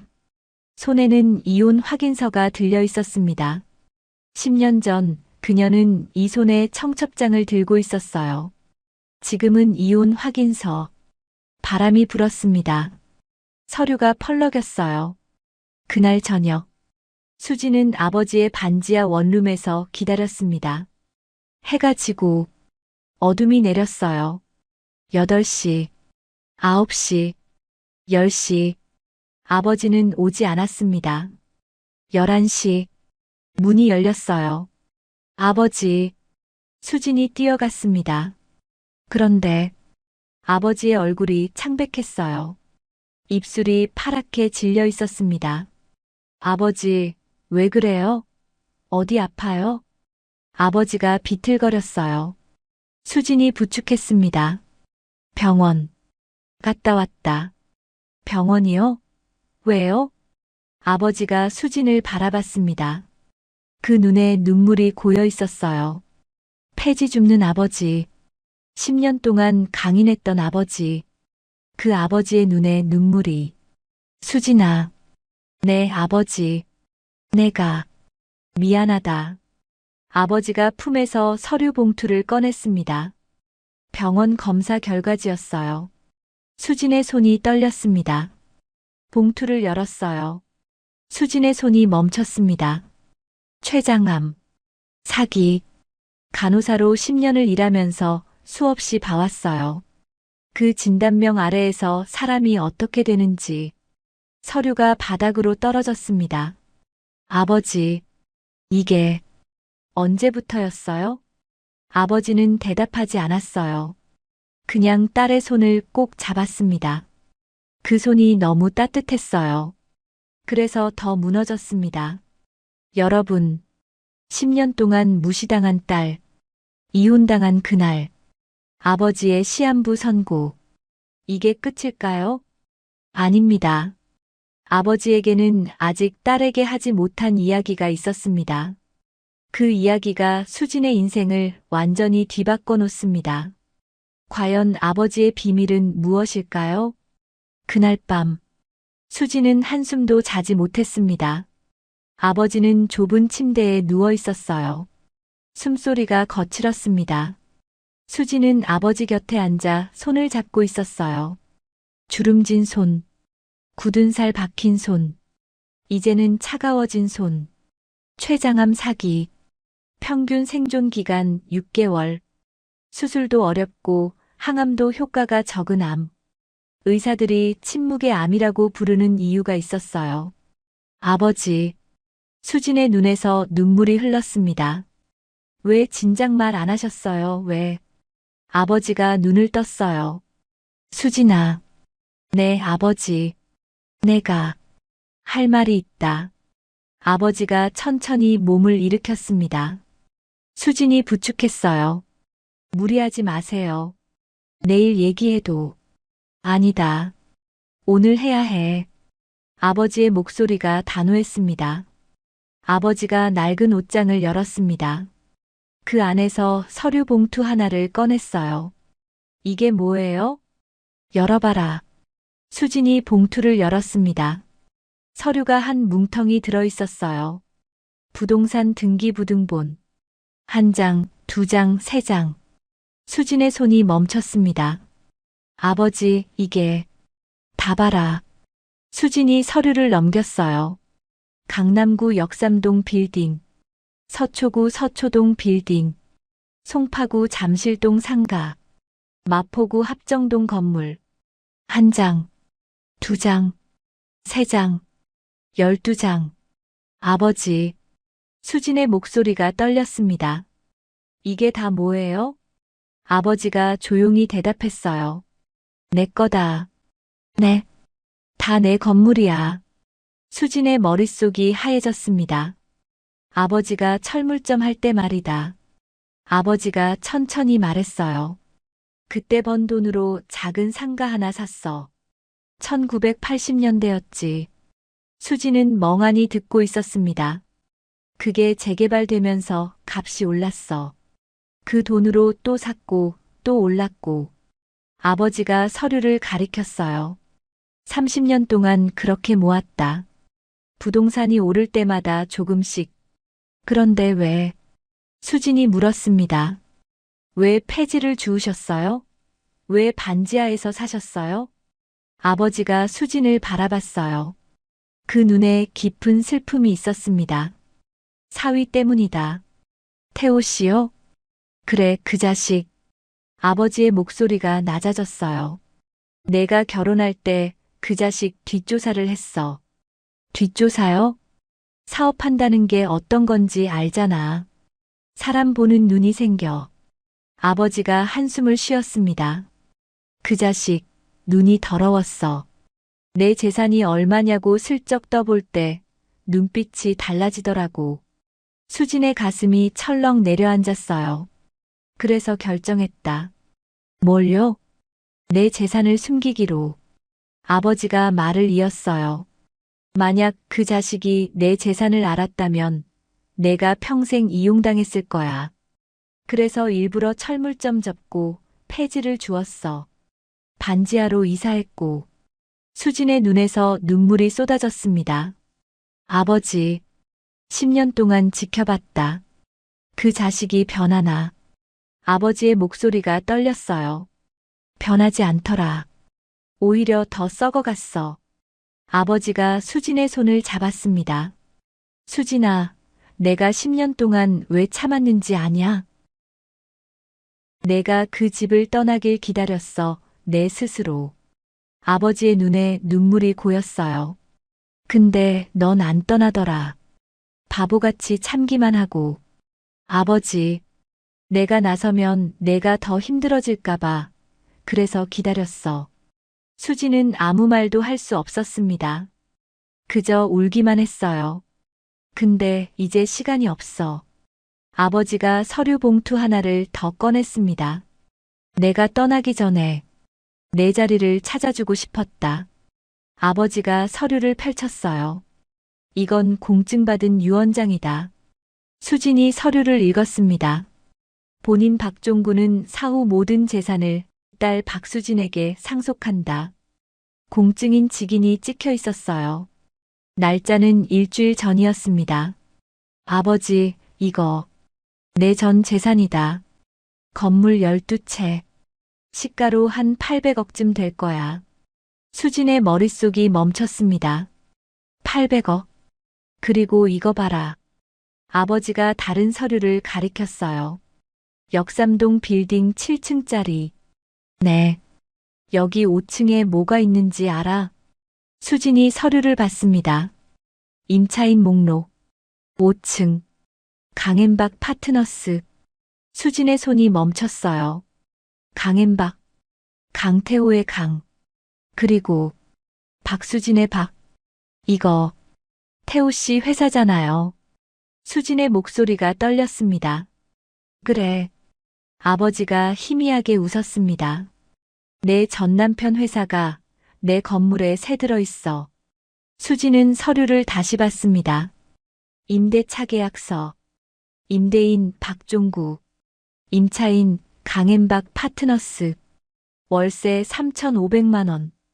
계약 기간 2026년 3월에서 2031년 3월. 이 계약 내가 직접 한 거 아니야. 아버지가 말했어요. 부동산 관리 회사 이름으로 계약했어. 그 자식은 진짜 건물주가 누군지 몰라. 수진의 머리가 복잡해졌습니다. 아버지, 그리고 3층에 뭐가 있는지 알아? 수진이 서류를 넘겼어요. 3층. 서울 메디컬 의원. 수진의 눈이 커졌습니다. 여기, 제가 일하던 병원이에요. 알아, 내가 결혼하기 전에 일하던 데지. 아버지가 고개를 끄덕였어요. 그래서 이 건물 산 거야. 2010년에. 네. 내가 일하는 건물이니까 내가 지켜주고 싶었어. 수진의 눈에서 또 눈물이 흘렀습니다. 수진아. 아버지가 수진의 손을 꼭 잡았어요. 내가 떠나면 이 건물들 다 내 거야. 아버지, 그런 말씀하지 마세요. 아니, 들어. 아버지의 목소리가 단호했습니다. 내 전남편 회사가 들어있는 그 건물, 내가 원하면 계약 해지할 수 있어. 수진아, 세입자를 보호하는 법이 있어. 아버지가 서류를 펼쳤어요. 근데 건물 주인도 권리가 있지. 건물을 고쳐야 할 때는 세입자한테 나가달라고 할 수 있거든. 그게 합법이에요? 법적으로 6개월 전에 미리 알려주기만 하면 돼. 내가 그 준비를 다 해뒀어. 수지는 고개를 끄덕였습니다. 간호사가 환자 차트를 읽듯 하나씩 이해가 됐어요. 이 건물 내년에 리모델링 들어가. 구청에 허가 신청 다 해놨어. 아버지가 서류를 가리켰어요. 서류도 다 갖춰놨고 절차도 밟아놨어, 정당하게. 수지는 놀란 눈으로 아버지를 바라봤습니다. 아버지가 다른 명함 한 장을 꺼냈어요. 내가 떠나면 여기로 연락해라. 정혜율 법무법인, 김도연 변호사. 법무법인이요? 30년 동안 재산 관리해준 사람이야. 상속 절차, 세금, 계약 해지 다 도와줄 거다. 수지는 명함을 받았습니다. 손이 떨렸어요. 수진아. 아버지가 수진을 바라봤어요. 복수하라고 주는 거 아니야. 네. 내 자리 찾으라고 주는 거야. 아버지의 눈에 눈물이 흘렀습니다. 10년 동안 종처럼 살았잖아. 이제는 내가 주인으로 살아. 새벽이 밝아오고 있었습니다. 수지는 아버지 곁에 앉아 있었어요. 손에는 유언장이 들려 있었습니다. 800억, 건물 12채, 그리고 전 남편 회사가 새 들어있는 빌딩. 아버지, 저, 어떻게 해야 할지 모르겠어요. 아버지가 수진의 머리를 쓰다듬었습니다. 천천히 생각해. 시간은 있어. 아버지, 시간이. 내 걱정 마라. 아버지가 희미하게 웃었어요. 나는 이미 다 준비해뒀어. 내가 편하게 살 수 있도록. 수지는 아버지를 꼭 안았습니다.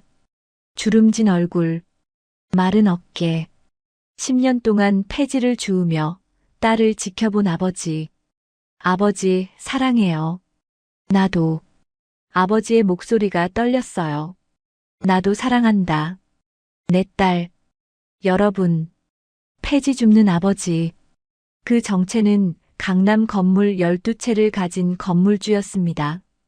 그리고 그 건물 중 하나에 수진의 전 남편 회사가 새 들어 있었어요. 10년 동안 무시당한 며느리. 이제 그녀는 건물주가 됩니다. 과연 수진은 어떤 선택을 할까요? 아버지가 돌아가셨습니다. 유언장을 보여주신 지 열흘 만이었어요. 수진은 아버지 곁을 지켰습니다.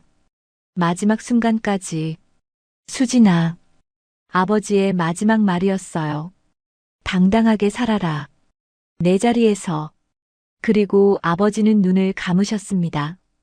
평화로운 얼굴이었습니다. 장례는 조용히 치러졌어요. 조문객은 많지 않았습니다. 그런데 이상한 사람들이 왔어요. 양복을 빳빳하게 차려입은 중년 남자들. 고급 승용차를 타고 온 사람들. 고인의 따님이신가요? 네. 저희는 정혜율 법무법인입니다. 고인께서 생전에 의뢰하신 건이 있어서요. 수지는 그제야 알았습니다.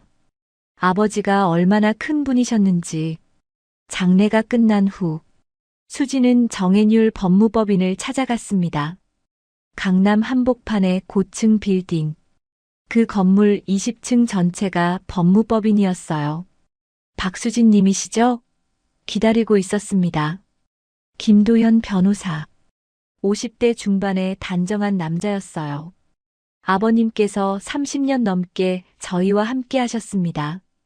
30년이요? 내 부동산 취득, 관리, 세무. 모든 걸 저희가 맡았습니다.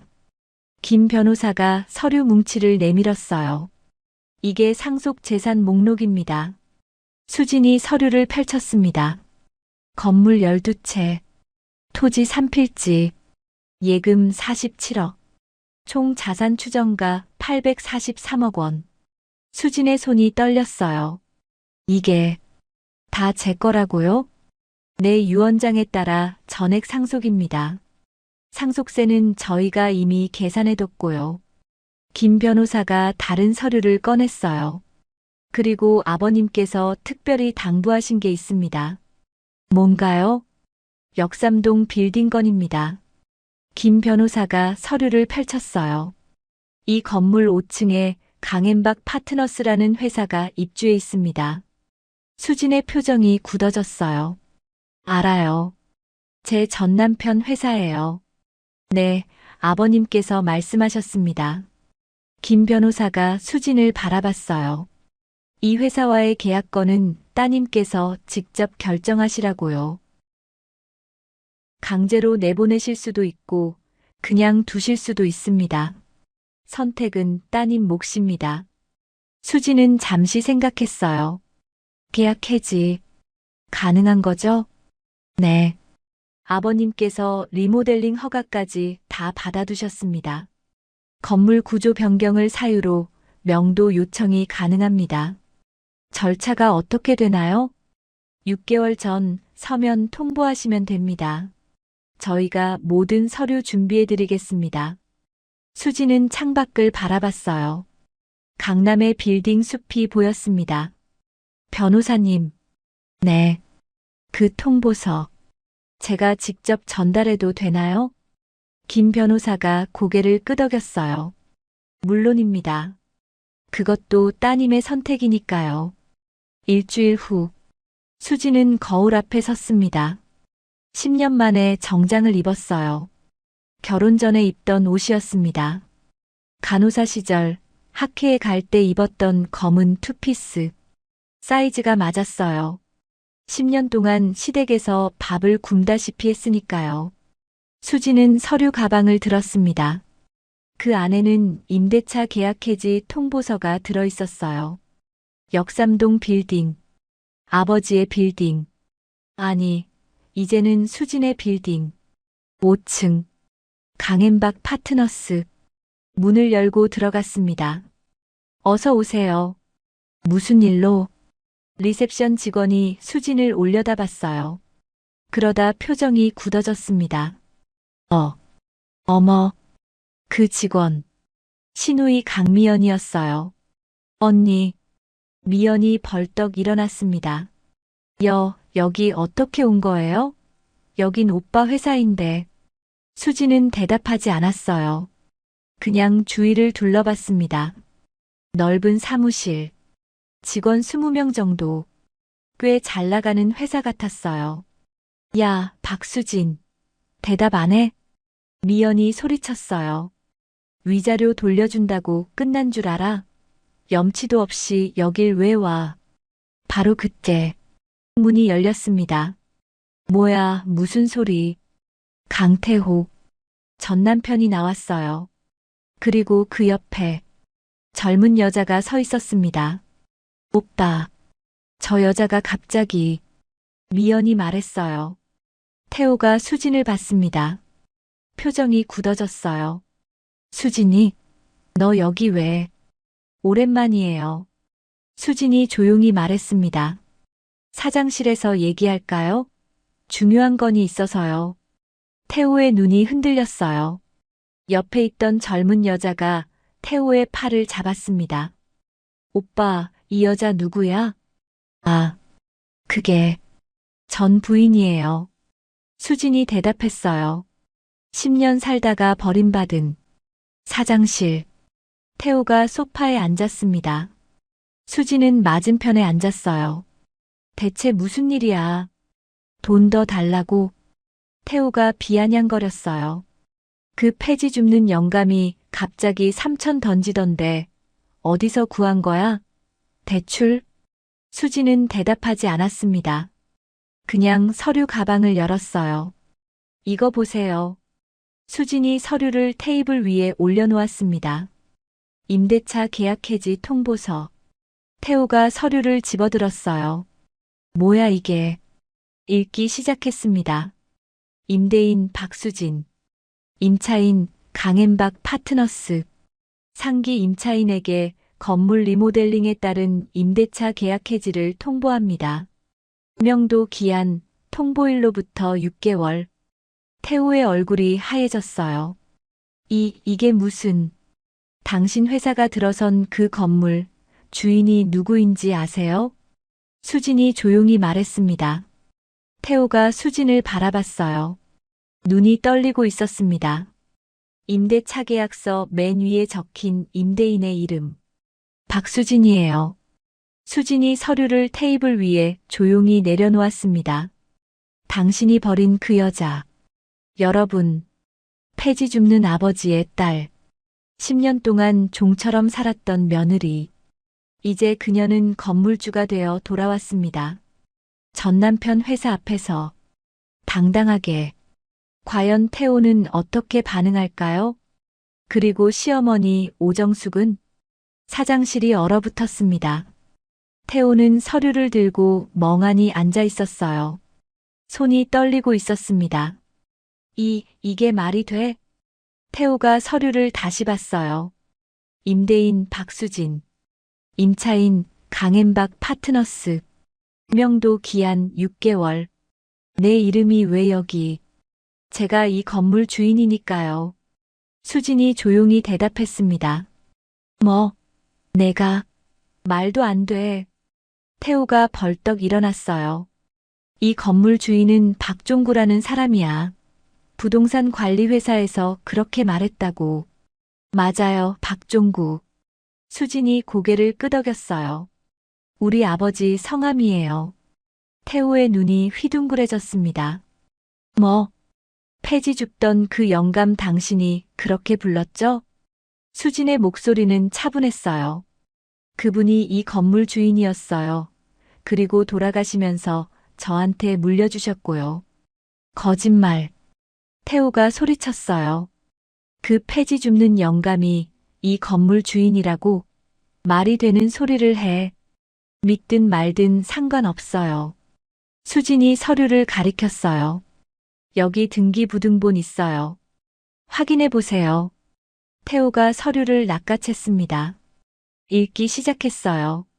소유권 이전. 전 소유자 박종구. 현 소유자 박수진. 이전 사유 상속. 태호의 얼굴이 창백해졌습니다. 이게 더 볼 거 있으세요? 수진이 다른 서류를 꺼냈어요. 법무법인 정혜율에서 작성한 명도 요청서예요. 건물 리모델링 계획서도 첨부되어 있고요. 태호가 서류를 받았습니다. 손이 심하게 떨렸어요. 6개월 안에 비워주시면 돼요. 그게 법적 절차니까요. 잠깐만. 태호가 머리를 쥐어뜯었어요. 들어온 지 한 달도 안 됐는데 나가라니 미쳤어. 이사 비용에 인테리어도 다시 해야 하고. 그건 제가 알 바 아니에요. 수진이 일어섰습니다. 저한테 그러셨죠? 위자료 3천 줄 테니까 나가라고. 저도 똑같이 해드리는 거예요. 보증금 돌려드릴 테니까 나가세요. 바로 그때 문이 벌컥 열렸어요. 태호야, 이게 무슨 소리야? 시어머니 오정숙이었습니다. 헐레벌떡 뛰어들어왔어요. 미연이한테 연락받고 왔는데 이게 대체. 오정숙이 수진을 봤습니다. 눈이 휘둥그레졌어요. 너 인연이. 오랜만이에요, 어머니. 수진이 고개를 끄덕였어요. 아니, 이제 남이니까 사모님이라고 불러야 하나요? 오정숙의 얼굴이 불그락푸르락했어요. 지금 뭐 하는 거야? 이혼한 주제에 왜 태호 회사에 와서 행패야? 행패 아니에요. 수진이 서류를 들어보였어요. 정당한 법적 절차예요. 제 건물이니까 비워달라는 거죠. 뭐, 내 건물? 오정숙이 비웃었어요. 폐지 줍는 집안딸이 무슨 건물이야. 사기치지 마. 수진은 대답하지 않았어요. 그냥 등기부등본을 오정숙 앞에 내밀었습니다. 오정숙이 서류를 읽었어요. 읽다가 표정이 굳어졌습니다. 이게 아버지가 물려주셨어요. 수진이 말했어요. 폐지 줍던 그 영감이요. 오정숙의 입이 벌어졌습니다. 다치지 않았어요. 그 영감이. 이 건물. 네, 이 건물 말고도 11채 더 있어요. 수진이 담담하게 말했어요. 총 12채. 시가로 800억 정도 된대요. 오정숙의 다리가 풀렸습니다. 소파에 털썩 주저앉았어요. 800억? 네. 수진이 오정숙을 내려다봤어요. 그 영감한테 다시는 얼씬거리지 말라고 하셨죠? 리어카 대신 트럭이나 사들이라고도 하셨고요. 오정숙의 얼굴이 하얘졌습니다. 그때 위자료 3천만 원 던지셨잖아요. 기억나세요? 그건 아버지가 그 자리에서 돌려드렸죠. 내 딸한테 돈 한 푼 필요 없다고. 수진의 목소리가 낮아졌어요. 그때 아버지 심정이 어땠을까요? 오정숙은 아무 말도 하지 못했습니다. 800억 자산가가 폐지 줍는 행세를 하면서 딸이 무시당하는 걸 10년 동안 지켜봤어요. 수진의 눈에 눈물이 고였어요. 하지만 흘리지 않았습니다. 왜 그랬는지 아세요? 사위 인성을 보려고요. 변하나 안 변하나. 수진이 태호를 바라봤어요. 안 변하더라고요. 오히려 더 썩어갔대요. 수진아, 잠깐. 태호가 다가왔어요. 표정이 완전히 달라져 있었습니다. 우리 다시 얘기해보자. 응. 내가 잘못했어. 수진은 대답하지 않았어요. 진짜야. 내가 눈이 멀었던 거야. 너 같은 여자를 두고. 손 치우세요. 수진이 차갑게 말했어요. 태호가 움찔했습니다. 나 진심이야. 우리 다시 시작하면 안 될까? 응. 폐지 줍는 장인이 걸림돌이라며요? 그건 내 수준에 맞는 여자 만난다면서요? 태호의 얼굴이 붉어졌어요. 엄마. 엄마가 말 좀 해봐. 오정숙이 벌떡 일어났습니다. 그리고 수진 앞으로 다가왔어요. 수진아. 오정숙의 목소리가 달라졌습니다. 아까와 완전히 달랐어요. 우리가 잘못했어. 응. 10년 동안 고생 많이 했지. 다시 생각해 볼 수 없을까? 태호가 반성하고 있어. 오정숙이 수진의 손을 잡으려 했어요. 내가 원하는 거 다 해줄게. 응. 위자료도 다시 협의하고. 손 치우세요. 수진이 한 발 물러섰어요. 10년 동안 하셨던 말 기억나세요? 애도 못 낳는 것이 무슨 며느리야. 오정숙의 얼굴이 일그러졌습니다. 폐지 줍는 집안딸을 며느리로 들여준 것만 해도 감사해야 해. 그건 다음 달 새 신부 들어오니까 얼굴 비추지 마. 수진이 오정숙을 똑바로 바라봤어요. 그 말들 평생 못 잊어요. 수진이 서류 가방을 들었습니다. 6개월 들였어요. 충분한 시간이에요. 잠깐, 수진아. 태호가 매달렸어요. 여기 주소로 대출 받았어. 나가면 은행에서 대출 회수한다고. 그건 사장님이 알아서 하실 일이에요. 수진이 문 쪽으로 걸어갔어요. 참, 한 가지 더요. 수진이 돌아봤습니다. 이 건물 3층에 서울 메디컬 의원 있죠? 내가 일하던. 수진이 희미하게 웃었어요. 네, 아버지가 그래서 이 건물 사셨대요. 딸이 일하는 건물이니까 지켜주고 싶었다고. 태호와 오정숙의 얼굴이 굳어졌습니다. 그 병원은 계약 연장해 드릴 거예요. 좋은 분들이거든요. 수진이 문을 열었어요. 그럼 6개월 후에 뵐게요. 명도하시는 날. 문이 닫혔습니다. 복도에서. 수진은 잠시 멈춰 섰어요. 심장이 미친 듯이 뛰고 있었습니다. 손을 봤어요. 떨리지 않았습니다. 아버지. 속으로 말했어요. 저 당당하게 했어요. 보셨죠? 엘리베이터가 열렸습니다. 수진이 탔어요. 1층으로 내려가는 동안 수진은 창밖을 바라봤습니다. 강남의 빌딩 숲. 그중 12채가 수진 것이었어요. 눈물이 흘렀습니다. 하지만 슬픔의 눈물이 아니었어요. 10년 만에 흘리는 시원한 눈물이었습니다. 여러분, 계약 해지 통보가 끝났습니다. 전 남편은 무릎 꿇었고 시어머니는 손을 잡으려 했어요. 하지만 수진은 흔들리지 않았습니다. 6개월 후, 과연 어떤 일이 벌어질까요? 6개월이 흘렀습니다. 그 사이 많은 일이 있었어요. 태호는 온갖 수를 썼습니다. 변호사를 고용해서 소송을 걸었어요. 부당한 명도 요청이라면서요. 하지만 소용없었습니다. 김도현 변호사가 모든 걸 막아냈거든요. 리모델링 허가서, 구청 승인서, 건물 구조 변경 계획서. 아버지가 미리 준비해둔 서류들이 완벽했어요. 법원은 수진의 손을 들어줬습니다. 명도 요청 정당함. 임차인은 6개월 내 퇴거할 것. 태호의 마지막 희망이 사라졌어요. 명도 기한 마지막 날. 수진은 역삼동 빌딩 앞에 섰습니다. 아침 9시. 이삿짐 트럭 3대가 건물 앞에 서 있었어요. 5층에서 짐이 나오고 있었습니다. 책상, 의자, 컴퓨터, 서류 박스. 강앤박 파트너스라고 적힌 간판도 내려지고 있었어요.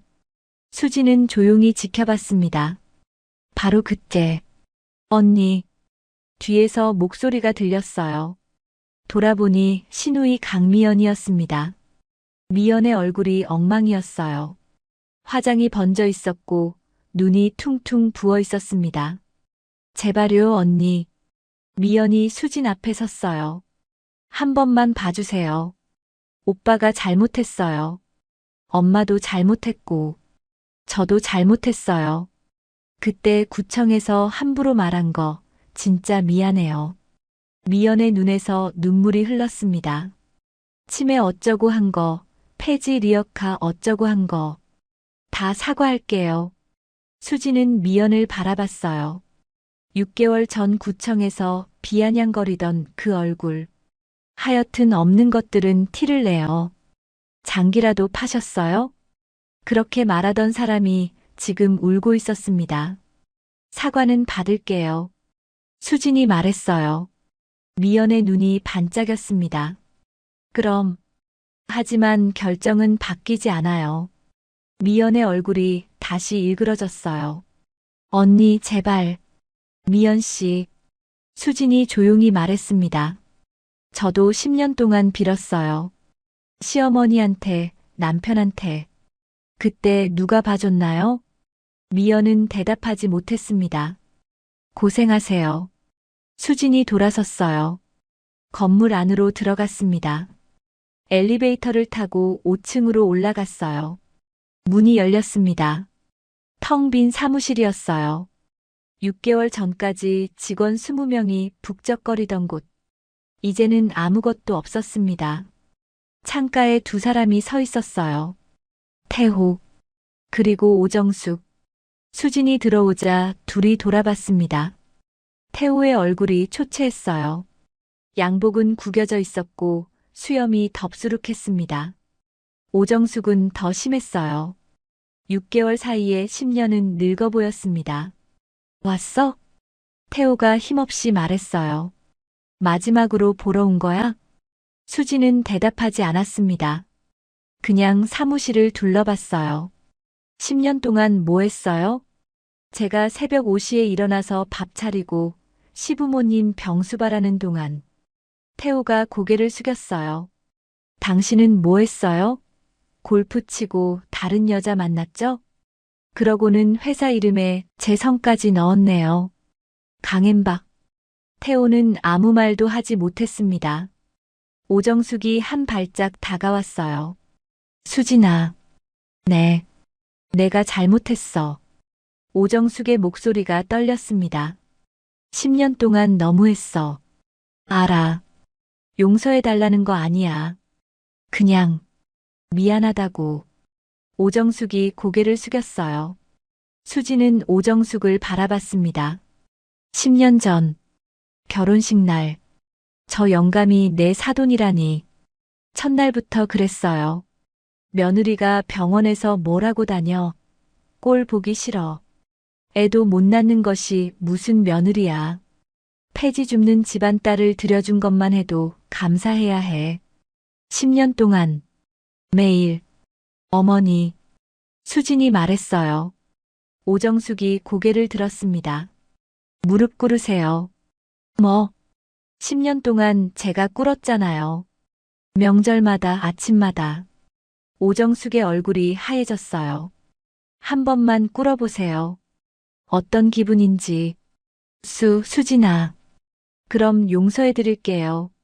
사무실이 조용해졌습니다. 오정숙의 다리가 떨렸어요.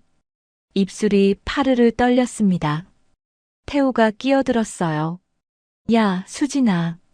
그건 너무. 닥쳐요. 수진이 차갑게 말했어요. 당신은 말할 자격 없어요. 태호가 움찔했습니다. 수진이 다시 오정숙을 바라봤어요. 선택하세요. 무릎 꿇고 용서받거나 아니면 그냥 가시거나. 오정숙의 눈에서 눈물이 흘렀습니다. 70평생 누구에게도 굽히지 않았던 사람. 며느리를 종처럼 부리던 사람. 그 사람의 무릎이 천천히 꺾였습니다. 털썩. 오정숙이 바닥에 무릎을 꿇었어요. 미안하다. 수진아. 오정숙이 울었습니다. 소리내어 울었어요. 수진은 그 모습을 내려다봤습니다. 일어나세요. 수진이 말했어요. 오정숙이 고개를 들었습니다. 눈물 범벅이었어요. 용서해드릴게요. 수진아. 하지만 다시는 보고 싶지 않아요. 수진이 돌아섰어요. 건물 비워주셔서 감사합니다. 보증금은 바로 입금될 거예요. 수진아, 잠깐. 태호가 다가왔어요. 나한테는 할 말 없어? 수진이 태호를 바라봤습니다. 10년을 함께 산 남자. 그녀의 청춘을 바친 남자. 그리고 그녀를 버린 남자. 없어요. 수진이 말했어요. 당신은 용서고 뭐고 없어요. 그냥 남이에요. 수진아. 안녕히 가세요, 강태호 씨. 수진이 문을 열고 나갔습니다. 건물 밖으로 나왔어요. 봄바람이 불었습니다. 따뜻한 바람이었어요. 수진은 하늘을 올려다봤습니다. 맑은 하늘이었어요. 아버지. 속으로 말했어요. 끝났어요. 다 끝났어요. 주머니에서 뭔가를 꺼냈습니다. 아버지의 폴더폰이었어요. 화면을 켰어요. 배경화면에 사진 한 장이 있었습니다. 하얀 가운을 입고 웃고 있는 젊은 수진. 아버지는 그 사진을 10년 동안 보고 있었던 거예요. 눈물이 흘렀습니다. 오후. 수진은 경기도의 한 공원묘지에 있었습니다. 아버지의 묘소 앞이었어요. 박종구. 묘비에 새겨진 이름. 수진이 묘비 앞에 앉았어요. 아버지. 다 끝났어요. 바람이 불었습니다. 나무들이 살랑거렸어요. 그 사람들 다 내보냈어요. 아버지가 시킨 대로 했어요. 품위 있게. 수진이 묘비를 쓰다듬었어요. 근데 아버지, 저 이제 어떻게 살아요? 눈물이 흘렀습니다. 10년 동안 종처럼 살다가 갑자기 800억이 생겼는데. 수진이 웃었어요. 울면서 웃었습니다. 아버지가 안 계시잖아요. 저 혼자 어떡해요. 바람이 또 불었어요. 따뜻한 바람. 마치 아버지가 머리를 쓰다듬어주는 것 같았습니다. 수진아, 당당하게 살아라. 아버지의 마지막 말이 떠올랐어요. 내 자리에서. 수진이 일어섰습니다. 묘비를 한 번 더 쓰다듬었어요. 아버지, 저 이제 갈게요. 당당하게 살게요. 약속해요. 수진이 돌아섰습니다. 공원묘지 언덕을 내려갔어요. 아래에 검은 승용차가 기다리고 있었습니다. 기사가 문을 열었어요. 사장님, 다음 일정 말씀드릴까요? 네. 오후 3시에 서울 메디컬 의원 원장님과 미팅 있으십니다. 계약 연장건이요. 수진이 고개를 끄덕였어요. 그리고 정혜율 법무법인에서 연락 왔는데요. 역삼동 빌딩 리모델링 설계 최종 확인하셔야 한대요. 알겠어요. 수진이 차에 올랐습니다. 창밖으로 공원묘지가 보였어요. 아버지의 묘소가 멀어져 갔습니다. 아버지. 수진이 작게 말했어요. 사랑해요. 차가 출발했습니다. 여러분, 10년 동안 폐지를 주운 아버지가 있었습니다. 딸이 무시당하는 걸 알면서도 참았어요. 딸이 스스로 나오길 기다렸습니다. 그 마음이 얼마나 아팠을까요? 수진이는 오늘에야 알게 됐습니다. 아버지의 낡은 폴더폰 배경화면에 담겨있던 그 사진. 10년 전 하얀 가운을 입고 웃던 자신의 얼굴. 아버지는 그 사진을 매일 봤겠죠. 딸이 언제쯤 돌아올까 하면서요. 혹시 지금 주변에서 묵묵히 기다려주는 사람이 있으신가요? 말없이 응원해주는 사람이요. 그 사람한테 오늘 연락해 보세요. 늦지 않았습니다. 끝까지 함께 해주셔서 감사합니다. 우리는 또 단짝처럼 다음 이야기에서 만날게요. 지금까지 사연 단짝이었습니다.